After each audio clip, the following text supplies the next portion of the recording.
advert for it, and I've been like, So we'll just carry on the It's the bloke that conversation. plays, it's the bloke that plays Steve the Pirate in Dodgeball. Oh my God, really? Yeah. But I found it really funny. It was quite interesting. Because we binge watch all the supernatural shows, don't we? All the spooky stuff. Like Project Blue Book, I quite like that one as well. Yeah. That's quite good. For those of you who are watching, hello. Sorry, we're in mid-conversation. We'll get to you in a minute. Wait your turn. So, yes, next week, Chinese ghosts and thingy bobs and ghoulies and shit. And then the one after, we'll do our favourite paranormal shows that we like. Or paranormal and sci-fi. Yeah, I would stick with sci-fi. I think we need to stay away from the paranormal ghost shows at the moment. I think we need to sort of... Yeah, I think that may be. Theme, I think that may be opening up a bloody great big barrel of Dark Mirror's wit and charm. Yes, especially after the last couple of days of live feeds and radio broadcasts that I've been doing. I've mentioned certain shows quite a bit, and I'd rather not. So, I must talk on a totally different. Thank you to everybody who's watching us on Facebook as well. Facebook, YouTube. All of it. You know who you are. Anyway, yeah, I was in a few. I'm in a few, as you know, UFO groups and paranormal groups. Yeah. I had to take myself. I'm not going to mention their names or the people's names, but I had to take myself out of a couple today because, just no. I think some people join these UFO groups deliberately to wind people up and to sort of push you up a garden path that you know full well isn't the right one to go down, but they still try and push you in that direction anyway, and it's blatantly obvious after a while, and then when you react, they act totally innocent. Well, one of them, it had a picture of a black and white picture of UFO in the air, and it looked just like that famous one that we spoke about, the faked one, the hubcap. Yeah. It looked just like that, and they were all going how it's real and it's been proved it's not fake and this, that, and the other. And I remember that being this particular picture being disseminated on various shows on the TV, saying yes, they used to think it was real, not the hubcap one, but one that's similar. I think it was meant to be taken to Scotland, but it was taken to bits and proved it was actually a complete load of bollocks. Hey, Andy, you're right, mate. But evening, Andy. Because I dared turn around and say, do you know what? It reminds me of a certain photo. People started going mad, and I'm like, no. It looks just like the faked one, but I'm only saying that because it's black and white, set on a farm, and you got what looks like a frisbee or a hubcap in the middle of the air. So that's it. Well, they did the same thing with the fairy picture, didn't they? That was done the back garden. Yeah. And for decades, everybody was fascinated with it, and people were looking at the photo saying, you know, oh, that's real, that's fake, and there was lots of opinions about the photo, and it wasn't until decades later that it was proved to be fake. Yeah. But it didn't stop people being fascinated with it for the first 10, 20 years. And when you think how old that those pictures were, because I've seen all those pictures, and when you think how old they were, and the fact that they fooled people for nearly 100 years.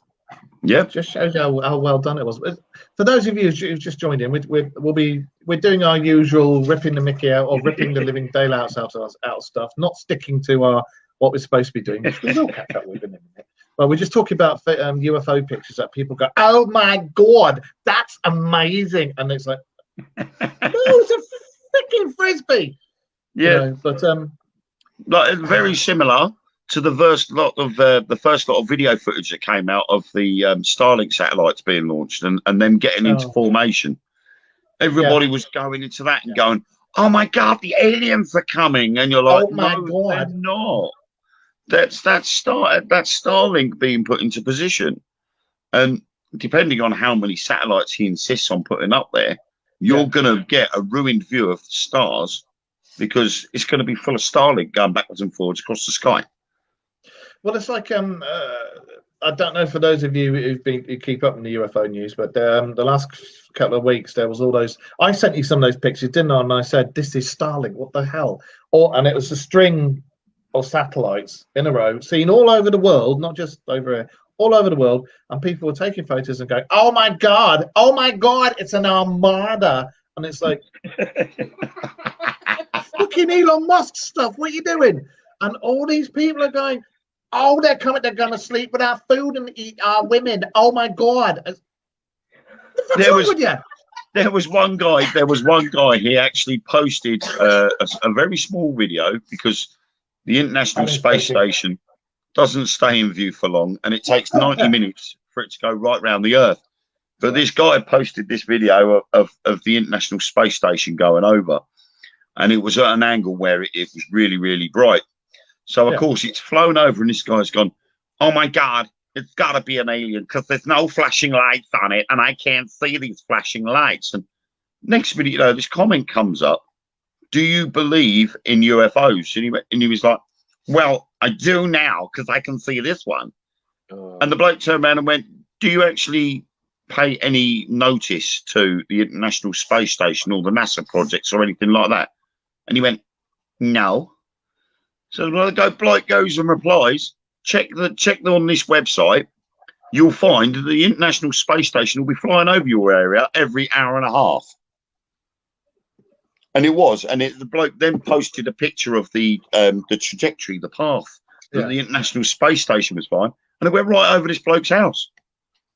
Well, it's like, and it was like, you've been scuppered, mate, and he still wouldn't admit it, even though the video and the map of the path that the International Space Station was going to take took him right over this bloke's house at the exact same time. This bloke did this live feed saying he'd seen an alien spaceship. It's like every December the 24th, every year without fail, every December the 24th, roughly just around midnight, you get loads of people standing out in their back garden saying an alien's just gone over. I don't know what the fuck that's all about. Just saying and putting it out there. All right. See if it happens this year. Can you imagine if Elon Musk had put his Starlink satellites up when the Three Kings were following the star? They'd be buggered, wouldn't they? They'd be all over the shop. Every December the 24th, his car goes past, and if you listen very carefully, you can hear beep beep, motherfuckers, beep beep, as it goes over. We got to follow that star. No, that one. No, that one. No, that one. That one. That one. That one. They're moving. They're all moving. Where do we go? Follow the Tesla. Dear, oh dear. So yeah, we're just saying about people who kind of think that's very obviously fake photos that used to be thought of as being real and have been proved to be unreal. And I've seen them in various shows and stuff. And there's people on certain UFO sites going, "Oh my god!" and you're just like, no. You get it on a lot of the ghost ones as well.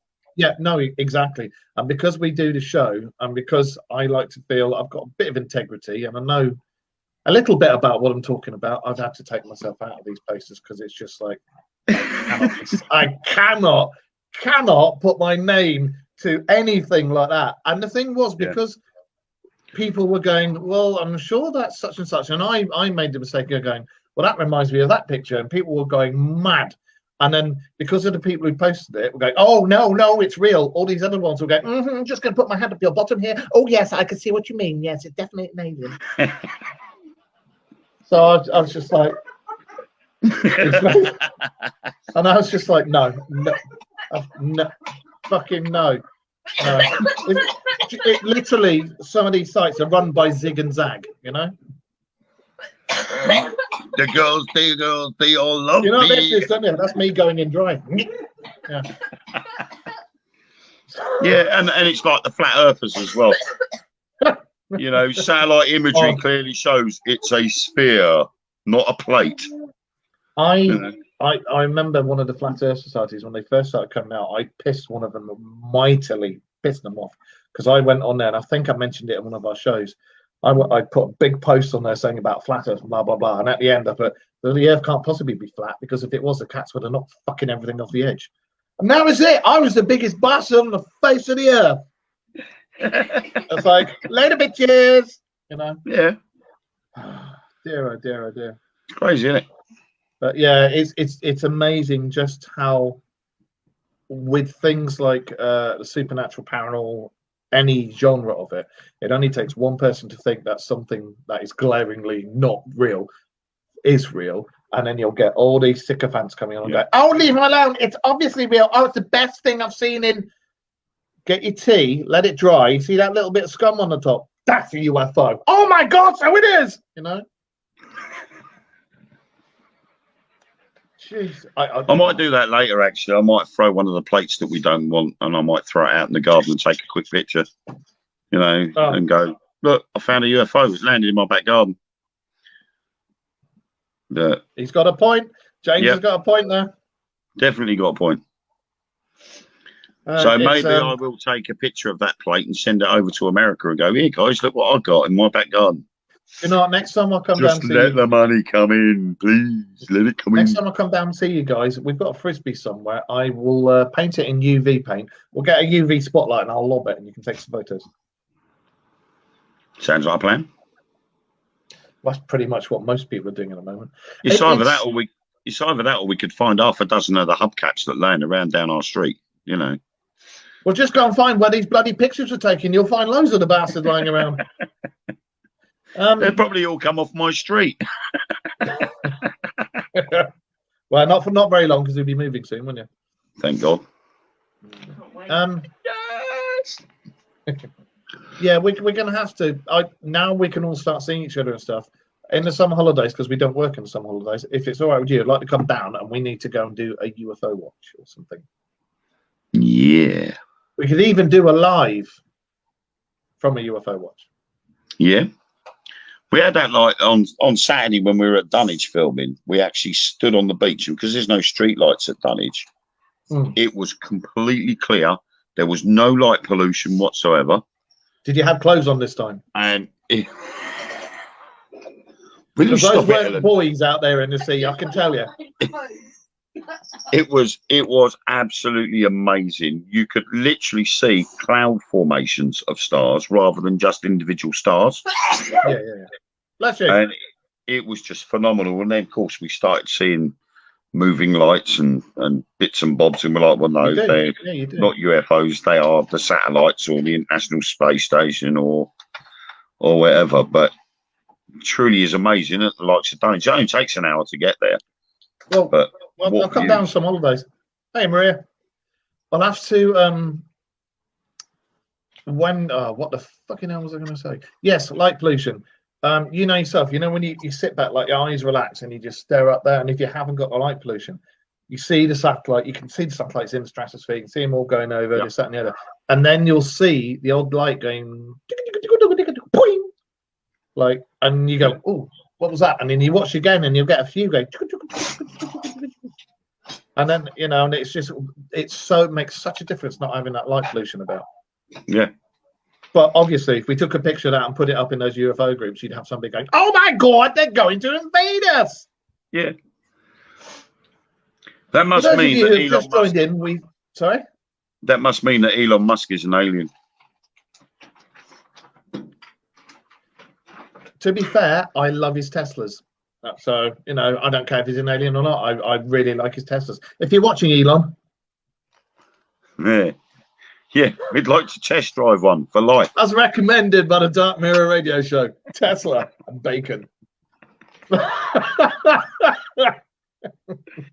And James has just said the black spots of England and Mexico are amazing. Wales and Brazil. It blows your mind at the fuckzillion of stars. If you're having your mind blown whilst you're looking at fuckzillions of stars, you're obviously doing something right there, James. But yeah, those photos with the Starlink that I sent you, that was in Brazil, and it was all the Brazilians there going, aliens! Yeah. No, it's Elon Musk stuff. Anyway, we're just saying about you missed it. For those of you who just joined us, we're talking about we're supposed to be talking about Japanese ghosts and legends, but we're doing our normal rant about complete crap. And we're just talking about UFO places where everybody goes, oh my God, that's such a real photo. Oh, that's real. Oh, that's real. Oh, look, a frisbee. Oh, that's real. Oh, that's real. No, it really fucking isn't. But I was saying every December the 24th at around midnight, if you look up to the sky, you will see Father Christmas. You'll see an alien go past in a very nice Tesla going beep beep motherfuckers. And if you listen carefully, you'll hear ho ho ho ho as he goes past with his boot in the stereo playing. In it. Nod. Do something. Are you alive? Hello? The only person who's looking at me is the bloody pug. And he was trying to bum his brother earlier. Dirty boy. Anyway. So, yes. These people who think that fake UFO pictures are real fucking annoy me. I'm sorry. Like Zach Baggins, you annoy me. Zach Bullbag. Oh, right.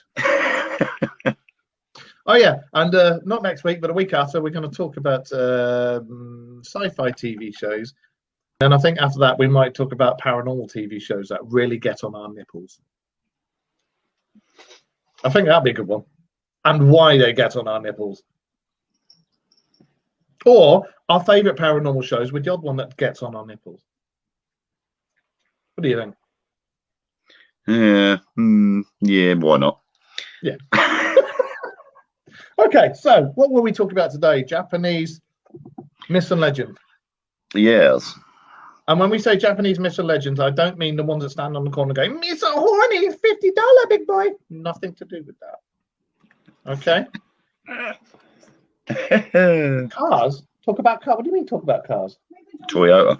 Yeah, we talk about Teslas because the Dark Mirror Show likes Teslas, and if Elon Musk wants to sponsor us again, Teslas, bacon. My phone dropped off. Your thumb's dropped off. Ah! It's gone. Anyway. Yeah. After 17 minutes. Get that haunted house near Humber Bridge. Google it, and I'll come with you and Lynn's. Maria said. Haunted house near Humber Bridge. You nearly dropped your tea all over your boobs then. Yes, I did. She's there, and she had her teacup there resting on her boobs and went like that, and the cup went. It could have almost been the Dark Booby radio show. He hasn't got blue feet. Yes, Maria, if we can find it, that sounds like a good idea. Right, so yeah, Japanese myths, legends, ghosts, and strangeness. Okay, well, going through some of the research, which I found quite interesting, I did find a couple that I did enjoy.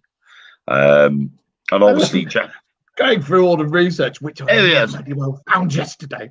Going through the research, which actually I only read this afternoon. Was it this afternoon? You cheeky sod, I sent that 2 days ago. I know. Well, like I said, I've been a busy man. Scripts to write, books to write.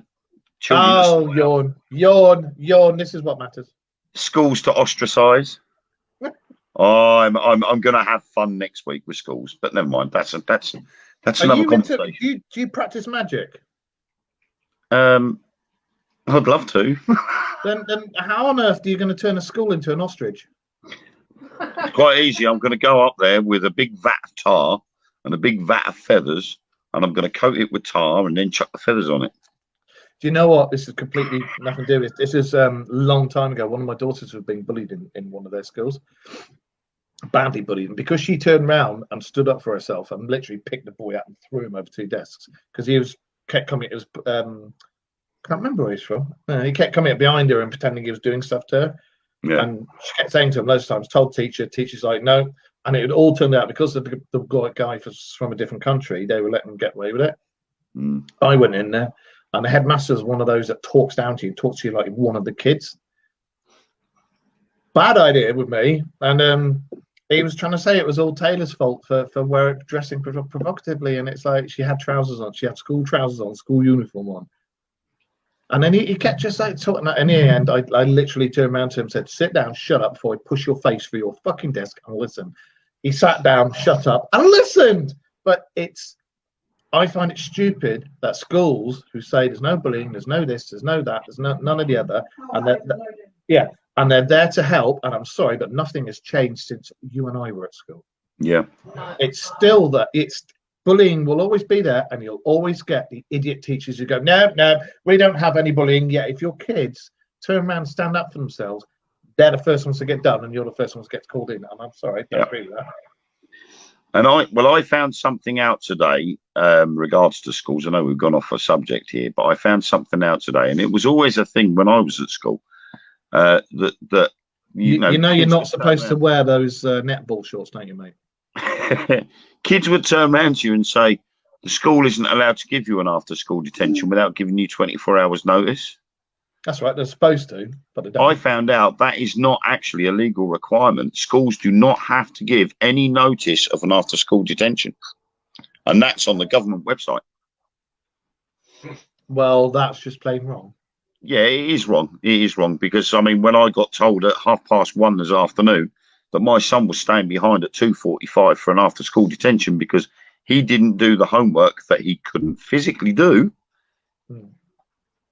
I went off on one and I phoned the school and told them, no, he's coming home at 2:45, whether you like it or not. And I'm now going to be going in on Monday and I'm going to be reading them the Right Act. Yeah, they're going to be told they either sort their lives out or I'm pulling them out of school. I'll homeschool them if I have to. It's schools, and it's never going to change. In 2 or 3 generations' time, you're going to have whoever takes over from us sitting there saying exactly the same bloody thing. Yep. Did you find that house that Maria was on about? You found that house? Okay. She says it looks okay, so we will see what we can do and see if we can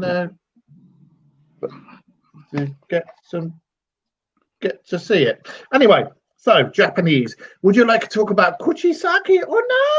Yes, I'll talk about chukisake on the come on the mark. No, you dirty boy. You talk to me in that accent. Oh. I'll continue in that accent if you like. If you ever find yourself alone on a quiet foggy street after dark in Japan, you should probably rewind for the nearest puppy-rated press. God's sake. Because you might just encounter kuchisake Onna. At first, you probably won't be too upset about running into this woman who seemed to just appear out of thin air right in front of you. She's gorgeous and demure, wearing a white surgical mask over her mouth, because obviously she's concerned about pollution. This may ring bells with you guys in the chat room now. Surgical mask and everything. And obviously coronavirus went back donkey's years. She asks you, "Am I a long time?"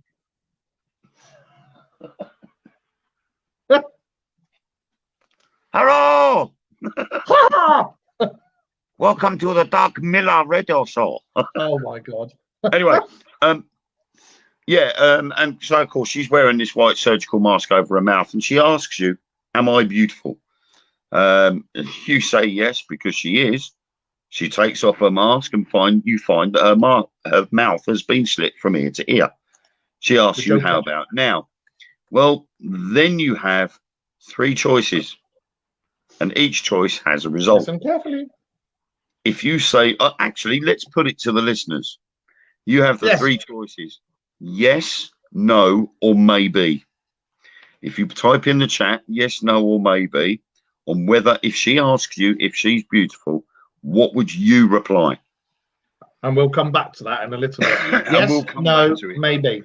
Because I find it quite an interesting one, and it will be obviously depending on what people say, or depending on whether the end result is there or not. But it's quite spooky, to say the least, if you're walking down the street in Japan and something comes up. And I will move on quickly while people are looking it up. If I can find where it's gone, it's disappeared. So you guys in chat room and you guys listening to us, choose either yes, no, or maybe. It's the one I wanted next, which I found absolutely amazing. Which one? And it seems to have disappeared. Oh, there it is. Techie. Techie. And sadly enough, it starts with a tragedy. Tragedy. A girl was accidentally listening to the Bee Gees. She was pushed off a platform at a train station just as a train was coming in. Yeah. It then subsequently cut the girl in half, and obviously she died on impact. Well, sometime later, a boy was walking home from school alone, and he saw a girl through a window. She was leaning on the window, still with her elbows, looking outwards. When she saw the boy, she pushed herself through the open window, and there was nothing the boy could do except stand there horrified. He had just seen a girl fall from a window, and on any other day, that probably would have been his low point. It might have been the low point of his whole life if he got to live it. See, after the girl had hit the ground, the boy then realised something. She had no lower body.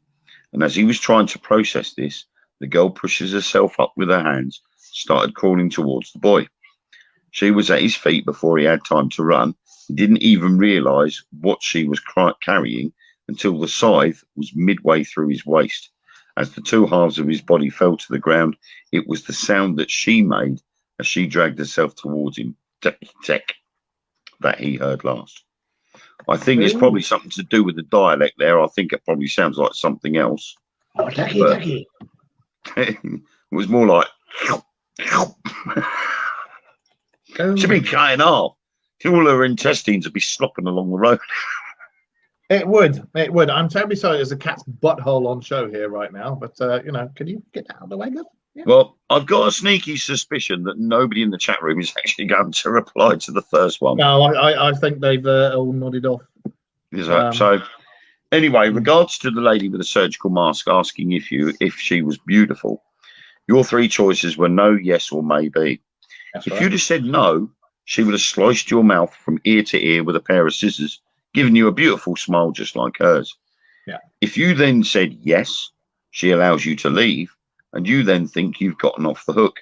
But when you arrive home, she appears again and kills you in your own doorway. Or if you say, oh, James is still here. Right, if you say maybe, this confuses her, you run, she's so flummoxed that she doesn't chase you and you escape. So if you come across her, if you come across her, she's going to be mightily pissed off that you just did that to her, but she's not going to know what to do. She's like, oh, what this mess? And you can leg it. Basically, if any Japanese woman walks up to you with a face mask on and she says, am I beautiful? Just say maybe and run for it. She was on, I said to you, didn't I? She was on Supernatural. There was an episode with her, and she was on, it was Grimm, wasn't it? Yeah, she was on Grimm as well. And they stuck to the legend quite well in that. And it was some girl whose plastic surgery had gone wrong, and she actually died, but the surgeon had buggered up. So, yeah, it was all to do with that, and it was quite good. But I think if a Japanese girl came up to me in the middle of a dark alley and said, am I beautiful? I'd have to be like, and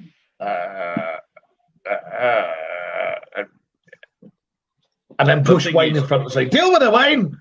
I think I wouldn't even put myself in that situation. I don't think I would be in a dark alley in Japan in the first place.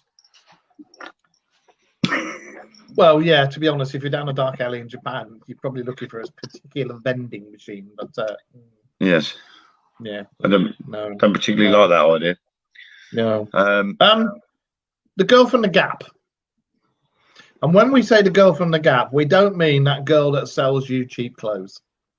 Okay. I didn't think Gap were that cheap, to be honest. It depends if you go and buy boxer shorts or socks. Boxer shorts or socks, it's not too bad. If you want to buy a pair of jeans, and fuck that, I'm going onto eBay. The girl from the Gap. And all it says is, the small gap between your dresser and the wall, or between your bed and the floor, don't look in there, because if you see a pair of eyes staring back at you, you're in trouble. Well, no shit, Sherlock. I think there was trouble. Or I'd be like, the cat's under the bed again. I think I'd be running down the kitchen. I think I'd be running down the kitchen to make a fry up. They must be really thin. Sausages. The first time you see the girl looking at you from a small gap, she'll ask you if you want to play hide and seek. You don't really have a choice. Even if you say no, you're still locked into a game. which isn't particularly so much as a game as it is an exercise in never letting your eyes lock on a gap ever again. If you see her for a second time, she'll drag you down to hell. Lovely. Could do with a The holiday. Japanese have very strange urban legends and ghosts and things. Like when you go into their proper legends and stuff, and you look at some of the things they've got in there, it's just like what's wrong with you? Seriously, you know? Yeah, I mean it's I don't know. It's like, I suppose in a way it's like the haunted forest near Mount Fuji, isn't it? Yeah. You know, it's, you know, to be called the suicide forest is, and it's not necessarily the fact that people have gone there on purpose to commit suicide. It's the fact that they've gone there and got lost, and they've ended up dying of the you know, the elements of obviously caused the issue. And because of the was it Taoist, isn't it, in Japan? Yeah, Taoist. To be honest, it's Taoist, Buddhist. Yeah, I think Taoist is the predominant one, isn't it? Yeah. You know, their superstitions are rife, and of course they add that to what's been going on there, and as a result, it kicks off, and it becomes then that urban legend, like with the suicide forest. You know, it's just a normal forest, but it's because so many people have died there from getting lost in the woods and not being able to find their way out, that they've gone up. Vengeful spirits have got them. You know, it's you've gone into an area that they don't want you to go in, and so they've taken your soul away. Well, have you seen that program about it? You've got a guy that has to open the cars up because they're left there with notes in them, and then you've got the other guys that go into the forest and find them, and then when they do eventually find them, they find them strung up and this, that, and the other, and they've left notes and tents and stuff, and you can. And they were saying that most of the people who go in there, have been there. They've camped there for at least a week, so that, you know, those poor buggers, whatever it is that drove them over the edge, they've been sat there for that whole time, mulling it over, and feel really sorry for them. And then people who's got to go and find them and cut them down and then gather up the tent and all to get their belongings and stuff. And it's not good, you know. Not a nice experience. Well, the people who commit the most suicide in Japan are young bankers. Because it's such a high stress, long working hours, and everything is all about respecting this, that, and the other, because it's such a high stress job. They just can't handle it, you know, unfortunately. I couldn't do that. But anyway, what else? What shall we find? That's another good one. I like the Dream School. Go on then. You read about the Dream School. Okay. One night, a boy had a dream about a school. It was a school he didn't recognize, and as he wandered the halls, he became increasingly unsettled. The hallway he walked down was a continuous loop, always bringing him back to where he started. He climbed stairs only to find himself back on the first floor. The school was a maze, and he couldn't figure it out. As he started to become scared, he heard the sound of footsteps behind him. The sound was faint and far away, but instinctively he ran. The footsteps got closer and closer. In the end, he found an emergency exit with a glass locked box that held a key right next to it, but the glass had already been smashed and the key was missing. In its place, there was a note that said the key was in room 108. The boy then ran off in search of the room. When he found it, he shut the door behind him. There were no students in there, but there were backpacks hanging off every chair. He searched them all frantically, turning out the drawers and teacher's desk, but it was no use. The footsteps had now caught up to him. Now someone was pounding on the door, and as the boy cowered, the pounding just stopped. The boy opens the door to the hallway, but quickly he wished he hadn't. The corridor was littered with children's corpses, their limbs scattered from end to end. He never woke up from his dream, and if you don't forget this story in 1 week, you'll have the same dream and be resigned to the same fate. It's very similar to the Sleep well, kiddies. yeah. It's very similar to the story about the videotape, wasn't it? Watch this Yes. video. Within Yes. 7 days, you'll die. Yeah. The Ring. Is it? Yeah. The Ring. The Ring. And then you get the creepy girl come out after you. I can't stand the films myself because obviously that spawned an issue with loads of people pasting the girl on their staircase and then going, "Oh look, I caught a ghost on my stairs." Look, and you're like, "Yeah, whatever. You've just watched The Ring." Boo. You know, if you're going to put a ghost in a picture, at least put a ghost that no one recognises. I've just read about a particularly strange one. I think you'll probably agree. Himuro Mansion. Oh yes, near Tokyo. Well, just outside Tokyo. A little odd. So, all you cats and kittens, I'll read it out to you. What was it again? Himuro Mansion. Right. If you believe this legend, there's a secluded, abandoned mansion just outside of Tokyo where a series of brutal slayings were carried out. The family who lived there would carry out a sick practice called the strangling ritual. Fans of Michael Hutchence might have heard of that. They believed there was a portal on their property that brought them bad karma for winning the earth. So in order to seal the portal, they would choose a local village girl at birth, raise her in isolation, and then tie her wrists and ankles and necks. Oh, Jesus. Wrist, ankles, and neck to 5 oxen, which would rip her limbs and her head off her body. They would then take the rope, soak it in her blood, and lay it at the entrance of the portal. This protected them for 50 years. But something went wrong during the last ritual. The woman who was supposed to be raised in isolation had formed a bond with a man who tried to rescue her. Because of this, the ritual didn't work, and the patriarchs, or the fathers, slayed his entire family before falling on his own sword. That was accidental. Now the mansion is said to be haunted by his family, and rumor has it that the walls were splattered with blood, fresh blood, and the blood of the unfortunate people who go looking for the mansion, looking for a thrill, not knowing that the ghosts of the family are waiting for the next victim of the strangling ritual. How can you call that strangling ritual when it's just ripping you to bits? Yeah, that's a disembowelment ritual, isn't it? It's what used to be a capital punishment, wasn't it? When they ripped you quartered. I said quartered. Yeah, hung, drawn, and quartered. That's not strangling, is it? It's still messed up, though, isn't it? That's fucked up. So far, we've discovered that a lot of Japanese legends are fucked up. They are. Well, they're pretty gruesome, but then they're no different to a lot of these horror films that you see in America. You know, a lot of the American horror films, some of the really sort of extreme ones are really gruesome. There are some nasty ones out there. I mean, I'm not a particular fan of horror, but there's some films out there that even I just will refuse to watch. Just the Green Holocaust. Yeah, no, nasty stuff. Do you want to do one more urban legend and then we'll go on to their proper legends?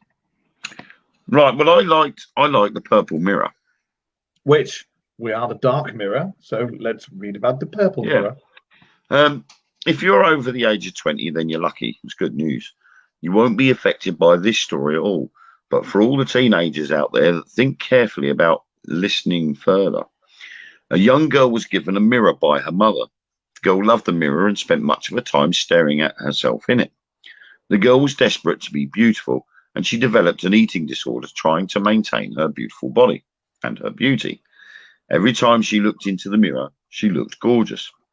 After a few years, the girl wanted to redecorate, so she painted the mirror purple. After it was painted, she looked into it and was shocked by her appearance. She was dangerously thin, and her hair was limp and stringy. The eating disorder had taken a toll on her appearance, and now the girl could see that she was not maintaining her beauty. She was sabotaging it. Despondent, the girl threw the mirror on the ground and broke it. shattered it, to be honest. Mm. She was making the final arrangements for her coming of age party on her 20th birthday when she was in a car accident. She perished at the scene, whispering, "Purple mirror, purple mirror." Her parents searched for the mirror, but they never found it.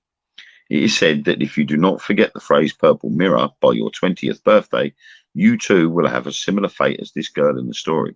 So just remember, forget the words "purple mirror." Or don't have a purple mirror in the first place. Could it be that she was actually a fan of Prince and his works? And she wasn't saying purple mirror, Purple Rain.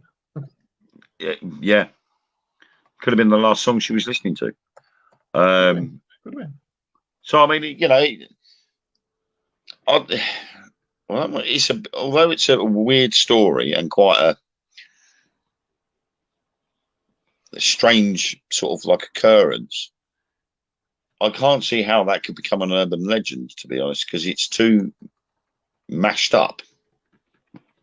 That to me just sounds like a normal ghost story rather than an urban legend or a myth. That is, you know, that's definitely just something that's happened, and it's just coincidental that she died saying "purple mirror." Well, it's like the one about Inunaki Village. Inunaki, aliens. Apparently, there's this village in Japan in the foothills called Inunaki. There's a gate in front with a sign warning outsiders that the laws of Japan don't apply to their settlements. And inside, apparently, there's cannibalism, slaying, robbery, buggery. I don't know. Dogs and cats wearing tutus. The world's gone mad. Don't know. But if you ever go for a wander in Japan and you see a place called Inunaki, I suggest you turn around and walk off. Don't go there. Because once you go in there, you can't leave. That's it. You're screwed. Terrible stuff. I mean, yeah, but you do that. There's places like that in China as well, isn't there? There's villages in the countryside that you just don't go to, you know, because of the fact that they are a law unto themselves, and the authorities don't go out that far. They won't travel out from the big cities to these secluded little towns and villages, so they just leave them to get on with it. But they have their own governing, don't they? Self-governing. Yeah. Which is weird, considering when you look at China as a country, and you think to yourselves, right, well, they're communist as such, that they would allow a town or a village in the middle of nowhere to self-govern. Well, strange. Well, I mean, look at places down in Somerset. When you go to little villages out there, I swear some of the sheep look like the next door neighbours, but that's beside the point.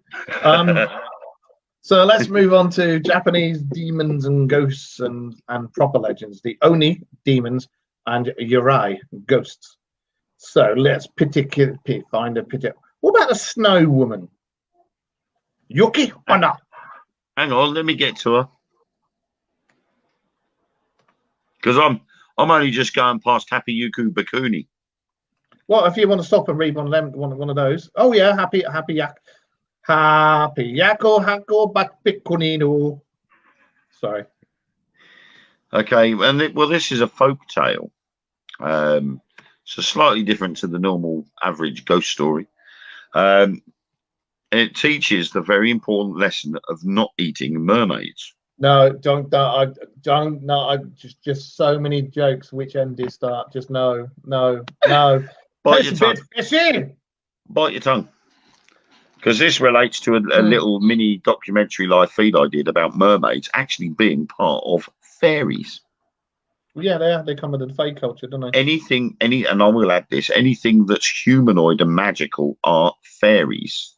Fairies is the main part, and all the things like elves, goblins. By the way, you went, fairies is the main part. Fairies. Everything that's underneath that, and I'm not homophobic, guys, just to let you know. Everything that comes under that fairies is the things like elves, goblins, dwarfs, etc. So mermaids come into that category. There once was a fisherman who caught a mermaid while out at sea. He took it home, cooked it, and invited many of his friends over to partake in the meal.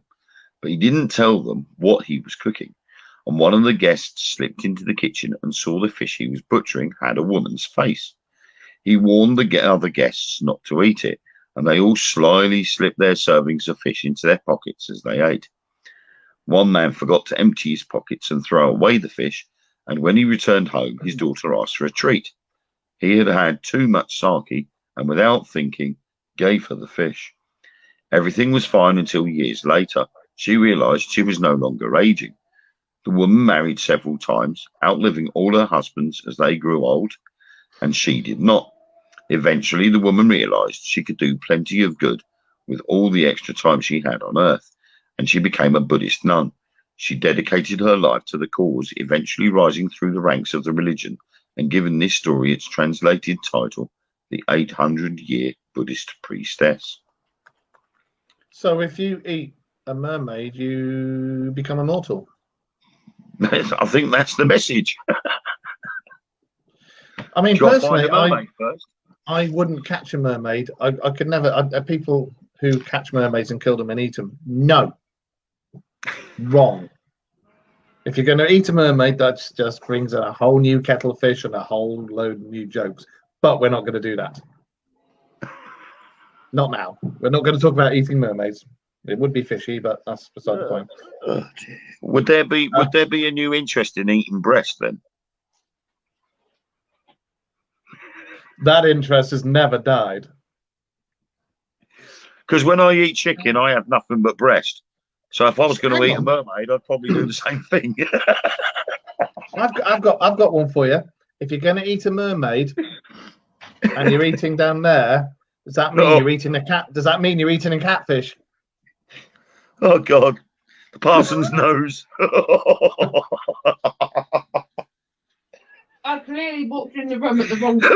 See you later. Can I have the mermaid's handlebar moustache like that? When you're tongue punching her ham wallet and she lets rip and snort her. I'll have the mermaid's parson's nose, please. I'm terribly sorry, viewers. We have descended into madness. Yeah. Okay. So, yes, if you're eating that particular bit, would that be classed as eating a catfish? Anyway, moving on. Oh, dear. Right. Oni and Yuri. Oh. Huh? Oni and Yuri. Right, yes.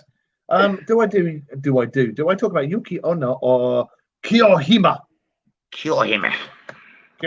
Okay. This is proper Japanese legend, not urban legend, which we were talking about before with urban legends. So, fishy tales indeed, young man. This could get a lot worse. Kiyohima was a young woman who was scorned by her lover, a monk named Anshin. Those monks, they got a habit of putting it about. Anyway, he grew cold of her and lost interest in her. Realizing he had left her, Kiyohima followed him to a river and transformed into a serpent while swimming after his boat. Terrified by her monstrous form, the monk Anshin sought refuge in a temple where monks hid him beneath a bell, so it was a bit of a bell end. Not to be evaded, Kiyohima found him by his scent, coiled around his bell, and banged loudly on it with her tail. She then breathed fire onto the bell, melting it and killing Anshin. Not very nice. That's not very nice at all. No. For whom the bell tolls. Indeed. Yes. Bit of a strange one. Huh? Bit of a strange one, though, isn't it? Really. Well, it is Japanese legends. To turn into a serpent while it's swimming after his boat. Well, he severely pissed her off. True. I never knew monks were like that. There we are. No, I don't think they were. Do you want to talk about the Snow Woman? I can do. I'll say talk about. I will give you the brief couple of sentences about. There's not a lot on there, is there? It's only Yuki Onna, or the Snow Woman, as she's known. There are varying, many different variations of this popular tale. It's that popular. We ain't got much writing about it. Yeah. Yuki Onna is usually described as having white skin, a white kimono, and long black hair. Sounds very much like the ghost from The Ring. It does, but I love the way the description of this in here. I think it's quite cool. She appears in snowfall and glides without feet over the snow like a ghost. She feeds on human essence, and her killing method of choice is to blow on her victims to freeze them to death and then suck out their souls through their mouths. She blows them to death and then sucks. No. Snowballs. She's a vampire. She's a life force vampire, isn't she? Yeah, psychic vampire. I'm gonna lick your life force from your body. And I'm gonna blow on you, freeze you, and then I'm gonna suck your soul out. I can think of better ways to go. Do you reckon she was a geisha girl?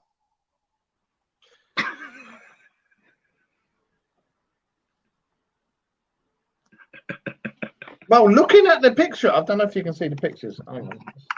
Throw that in there. Hello. Yeah, that's Yuki Onna. See? She looks like a very peed off geisha girl. But the all white kimono, white face, dark hair, it sounds like a kimono. No, actually, no, she couldn't be a geisha girl. She looks like she's had her face slapped by a wet fish. Maybe it was the mermaid. I was just about to say, maybe it was a mermaid. Oh, go on then. Why don't you read about Shooting Dodgy? Shooting Dodgy? Yeah, like this story ain't that dodgy. I think it's Shooten Doji. Shooten Doji. Shooten Doji. I can't speak Japanese, but I can only assume that's what it says. He's described as more than 50 feet tall, with a red body, 5 horns, and 15 eyes. Do you know what? This is reminding me so much of what's it called? Attack on Titans. Oh, with the Japanese manga series. Yeah. There's no need to fear. There's no need to fear this demon.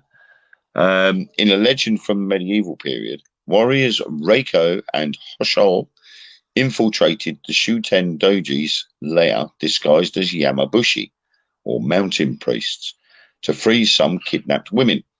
The Oni greeted them with a banquet of human flesh and blood, and the disguised warriors offered Shuten Doji drugged sake. After the demon passed out, the warriors cut off his head, killed the other Oni, and freed the prisoners. Somewhere I've got the full version of that story, and I will look it out for next week because it's actually an interesting story. Oni are demons. So there you go. The way to kill a Japanese demon: give it sake with a little bit of rohypnol in it. You know. Yeah. Rohypnol sake, and then off with the head. Nice. There's another one here who, quite frankly, could be somebody's mother-in-law. Not the Yamalba. Not the woman. No, the mountain ogress, Yamalba. This also originated in the medieval period. Yamalba are generally considered to be old women who were marginalized by society and forced to live in the mountains.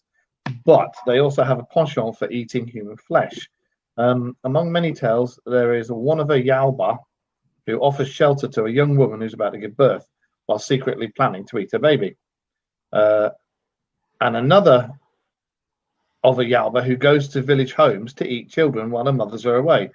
But they're not picky, they'll eat anyone who passes by. Yamalbas also have mouths under their hair. It's a bit greedy. Do they have the mouth at the front as well? So they have two mouths. Yeah. Well, looking at the picture, they got a mouth at the front, but underneath their hair as well. So who is the one? They're bringing new definition to eating for two. You would be, wouldn't you?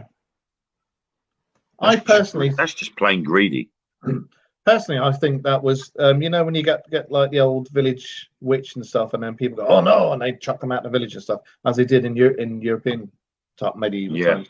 I reckon it's the same thing. They were just forced to live in woods and stuff, and this legend was built up about them. I can't see them going around eating human flesh, but no, you know, stranger things out there. And I think that's probably the case of over time the story's changed. Yeah. Unfortunately, mankind likes to bastardize simple things and turn them into something they're not. Yeah. A method of control, isn't it? Yeah, and it's, as James just said, can't shut that woman up, 2 mouths. Well, that's where a bit of duct tape comes in handy. You put it right round the head so it covers both mouths up at the same time. This is very true. Yeah. what Good are we thing, on duct now? tape. Eh? It's a good thing, duct tape. It even gets rid of warts. Because it rips the bastards off.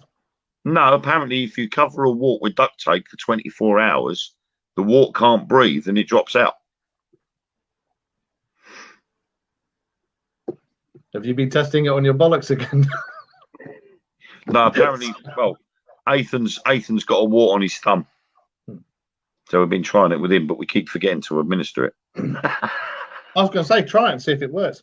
He's a bit scared of doing the other method of vinegar. So, well, no, Alfie gets some on his fingers, doesn't he? And what's it you put on them? Is it bazooka? Bazooka, yeah. Yeah. We were going to use that, but we'd run out. Oh, okay. Right. What shall we do next? You pick. Well, we've got Uji no Hashihime. Yeah. You know what? I should study Japanese because I'm getting pretty good at these names. Hang on. You know what that's from? He hasn't picked up a frog in ages, or a toad. Have you had any French people around? No. No. No, I've never ever. There's only one person. There's only one French person in this entire planet I'd ever invite into my house, and that ain't ever going to happen. So I'm all right with that. Anyway. Don't mention the war and the French to him. Just don't mention the war. All the Spanish, all the Germans. Right, okay. Uji no Hashihime. So, in another tale of a woman scorned, Uji no Hashihime prayed to a deity to turn her into an Oni so she could kill her husband. The woman demon.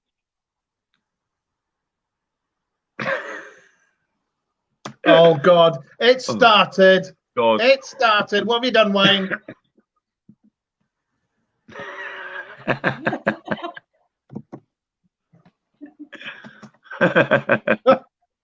Anyway, so yeah, she'd actually prayed to this deity to turn her into an Oni so that she could kill her husband, the woman he fell in love with, and all their relatives.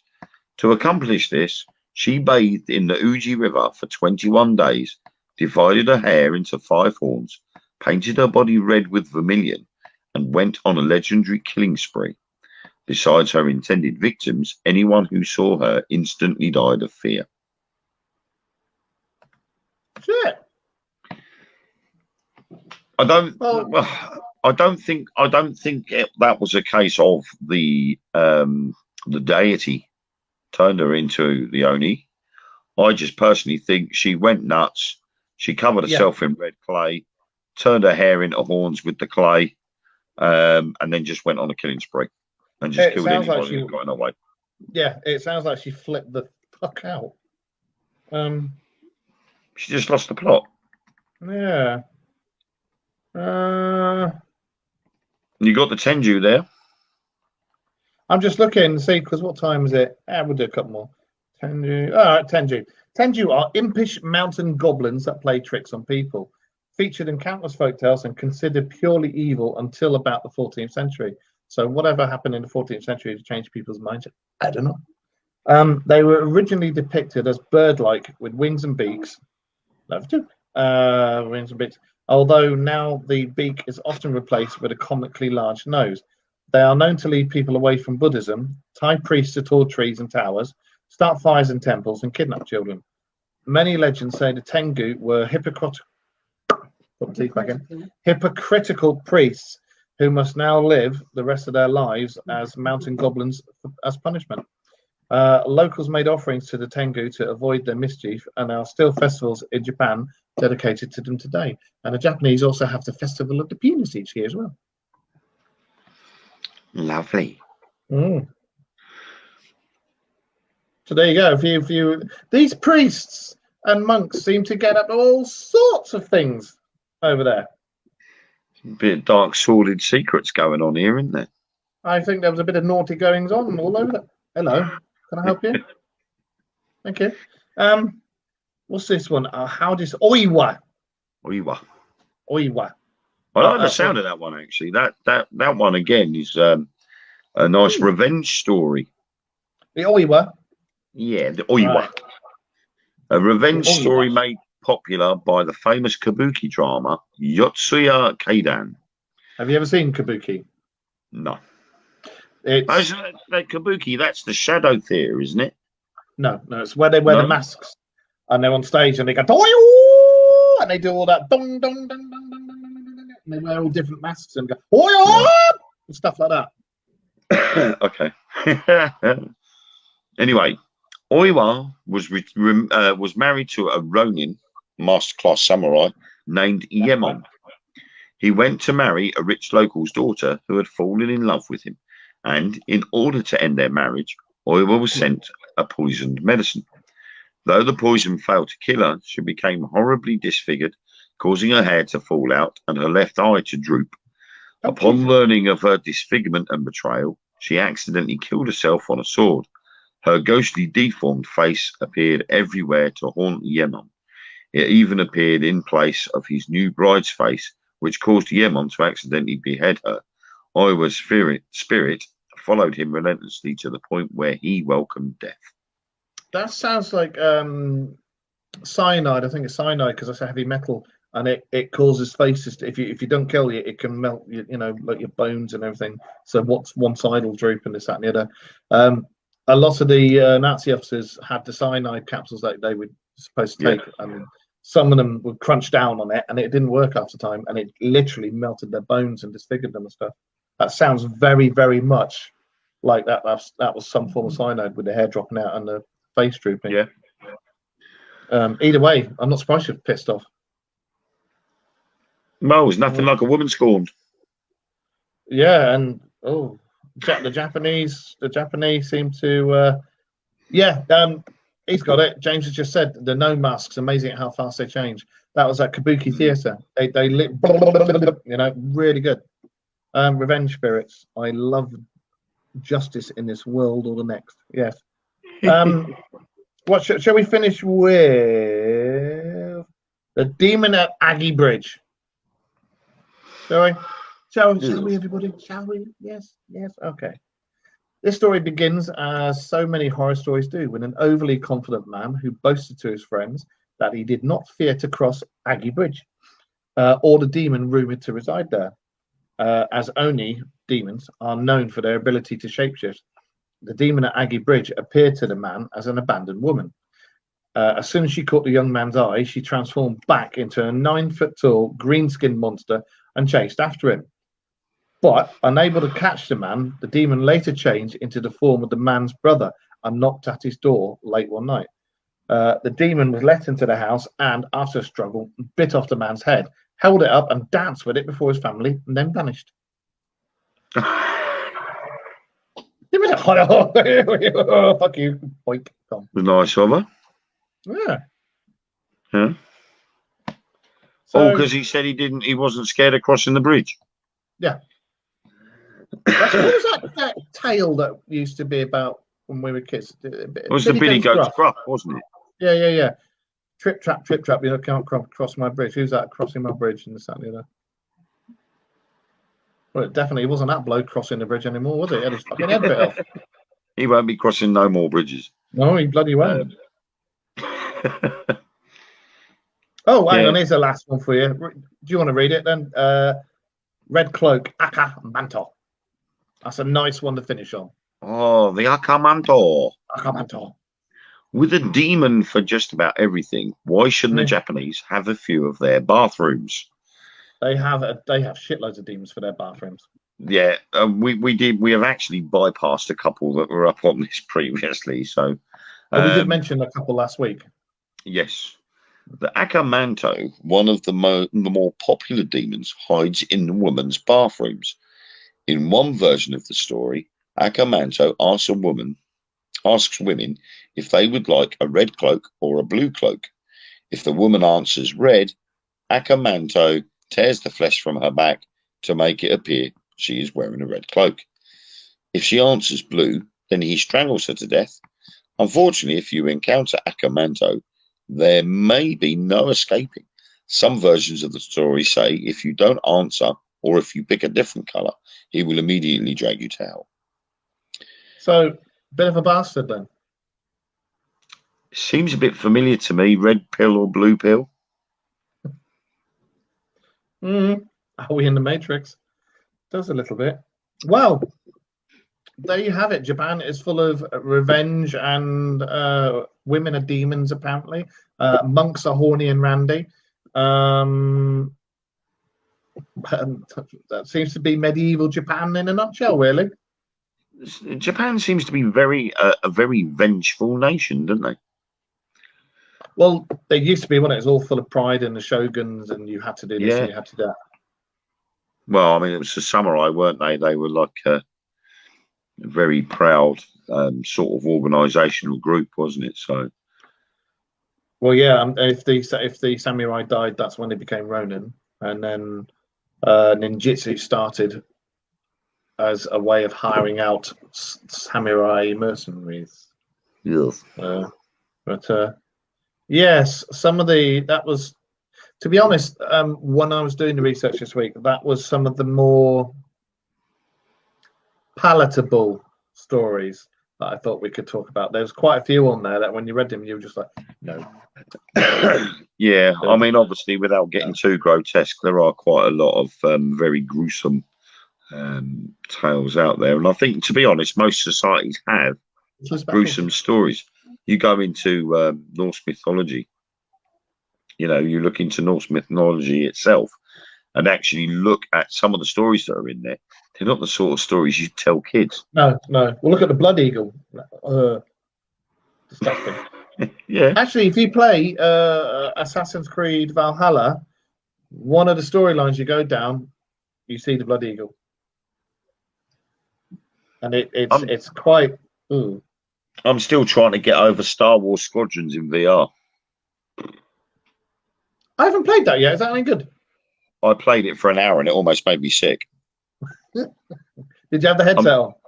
I'm sorry, I know we're live, but I was playing it on VR. I bought it for my son for his birthday, and he was reluctant at using the VR. So I thought I'd give it a go on the VR. And I'm sitting there, and the very first level, you're in a TIE fighter. Yeah.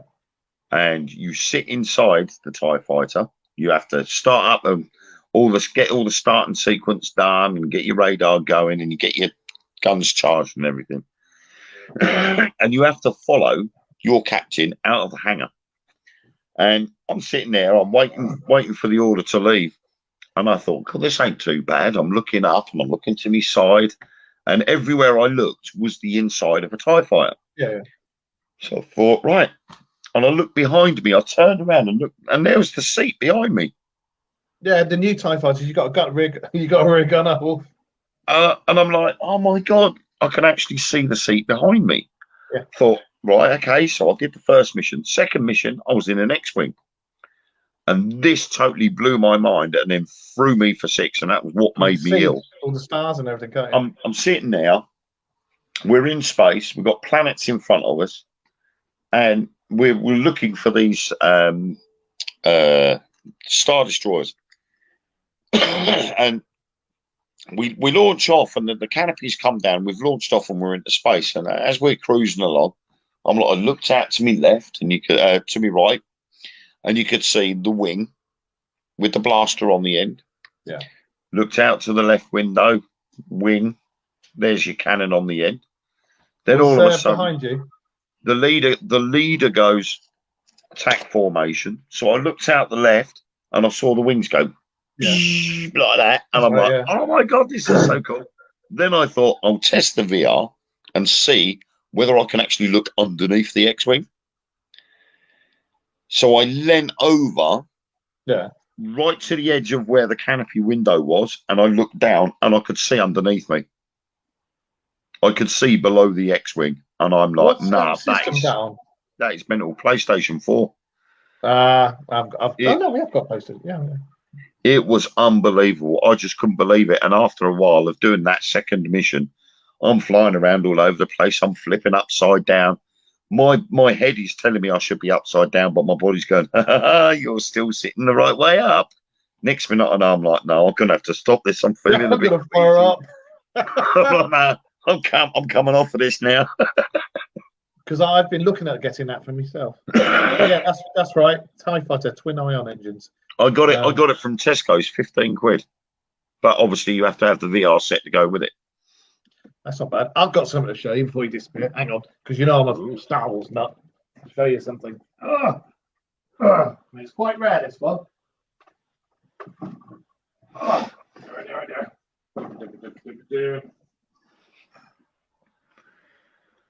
Eee. You see that? Oh, hang on. It's the bomber, isn't it? That's right, the TIE bomber. And you only see this when they're bombing that asteroid and the big snake comes out.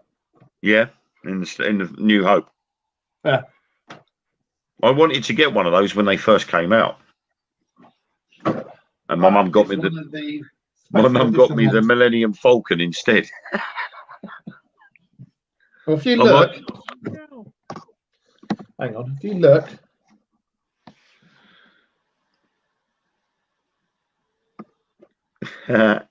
There's Darth Vader's TIE Fighter in the middle, normal TIE Fighter, there's the TIE Bomber, and then there's loads of it in there. And then I have loads of the spaceships and stuff, but all packed away. I had shed loads of Star Wars stuff at some point, and I think they all ended up in Mum's loft. But my mum's loft has been absolutely filled up with all sorts of junk. So over the next couple of months, I dare say I'm going to find them again. Let me know I'm coming down. I'm like, oh my God. Well, you've seen the tattoos I've got. I love me Star Wars, you know. Well, Ethan loves your leg. Oh, hang on. R2D2. He loves that. Yeah, hang on. There you go. That's my leg.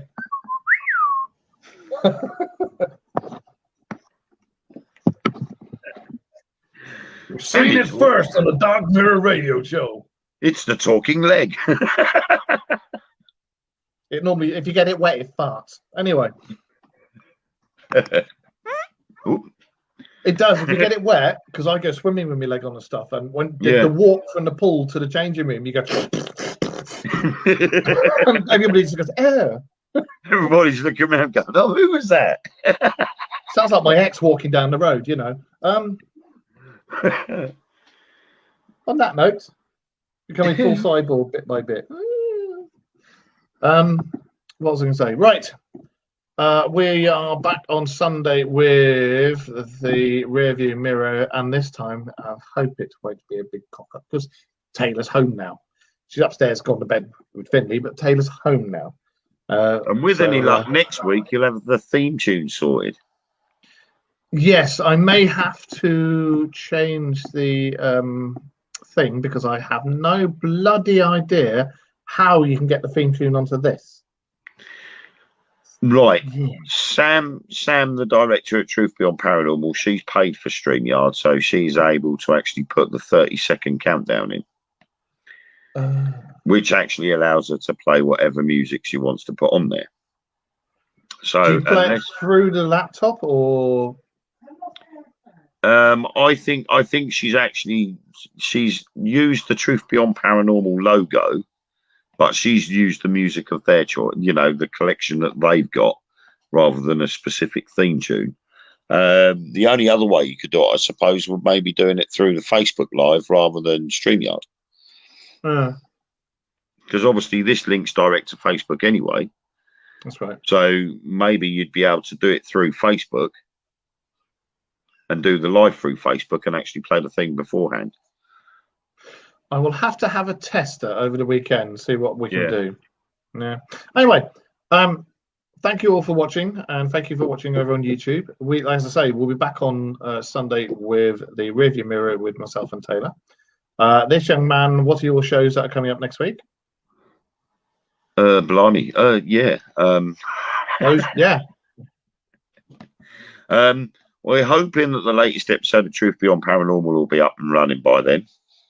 And I am supposed to be doing I'm doing a late night radio broadcast with I think it's called Past PSS, I think it's called. I've been invited onto the American radio show to discuss Wayne Seaman Presents Spook and Ori. That's Wednesday at 11 p.m. As soon as I've got the link to it, I will post it up on my timeline anyway. So if anybody's up and they want to listen, they'll be more than welcome to. I'd already done my monthly show with Northwest Radio about the paranormal. We did 2.5 hours on Wednesday, which was quite interesting. And that's it at the moment for the time being. There isn't anything else on at the moment. One thing I was going to say is in the summertime, we're going to start. I think we'll start getting a few guests on with us as well. I've got so many people who want to come on, and thank you, James, much appreciated, mate. Who want to come on and just chew the fat and chat the crap that we do, and just come on to the marvel that is the Dark Mirror radio show. So I think we'll start having some guests on, and I think James, we should have you on at some point because you know your onions. So if you want to come on and have a bit of banter with us, you're more than welcome to. So on that note, what do you mean, God help us? On that note, in that case, I will see you all on Sunday. And remember, I don't bloody know what time we're on Sunday. Take this. 9 o'clock. 9 o'clock. 9 o'clock. From now on, the Rearview Mirror shows at 9 o'clock. Bugger anything else. 9 o'clock. And are we going to stay at 9:30 or 9? We'll start at 9:30 would be easier. All right. So from now on, the Dark Mirror show is 9:30 every Friday. And the Rearview Mirror show is at 9 o'clock every Sunday. Okay, and this is both in the evenings, so don't set your alarms for the mornings because we won't be there. Right. So it is good night from me. It is good night from him. It is good night from.